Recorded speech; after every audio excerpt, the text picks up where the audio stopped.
nagtiwala sa akin at inimbitahan ako, okay, as your guest speaker, okay?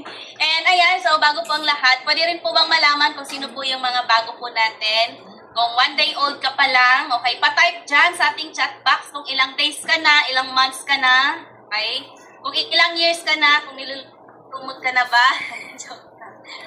Ayan, so para malaman natin kung meron tayong 2 days old, 1 day old, 8 days, ayan. So, welcome po sa mga bago natin dito sa Global Pinoy Travel and Tours. Ayan, so, mag-share screen lang ako at i-share ko po sa inyo yung aking journey dito sa Global Pinoy Travel and Tours. Okay, so let me share my screen and i-introduce ko po sa inyo yung aking journey dito sa Global Pinoy Travel and Tours. I believe, so nakikita nyo na po yung aking screen, no? So, pa-type 1 dyan sa ating chat box.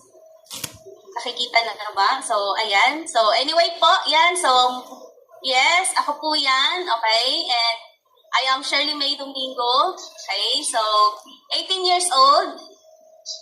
18 years old. So, intindihin nyo na lang. Okay? All the way from Lanao del Sur. So, currently, dito na ako nakatira sa Imus, Cavite. Okay?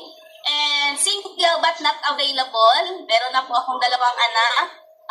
Okay? So, dati po akong empleyado for almost 12 years. Sino po ba yung mga empleyado dito? Okay? Pa-type E kung ikaw ay isang empleyado or pa-type O naman kung ikaw ay isang OFW. So, yes. So, sa 12 years na pagiging empleyado, so wala pa akong naipon. Payslip and uniform lang. And ito po, so ngayon po, isa na po akong franchise manager ng Global Pinoy Travel and Tours. So, I am a graduate of Business Administration, major in Banking and Finance, year 2019.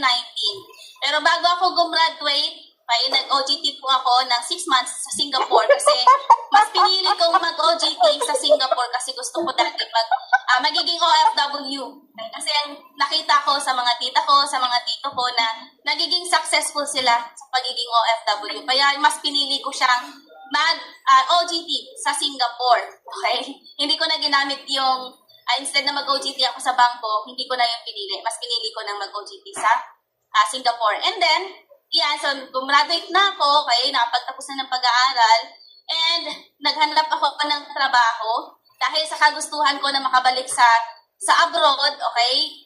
So, instead ng trabaho ko sa office, mas pinili kong magtrabaho as promo girl sa Gaisano Mall kasi yun yung isa sa mga requirement para makabalik ako sa Singapore, okay? And dahil sa gusto ko pa ulit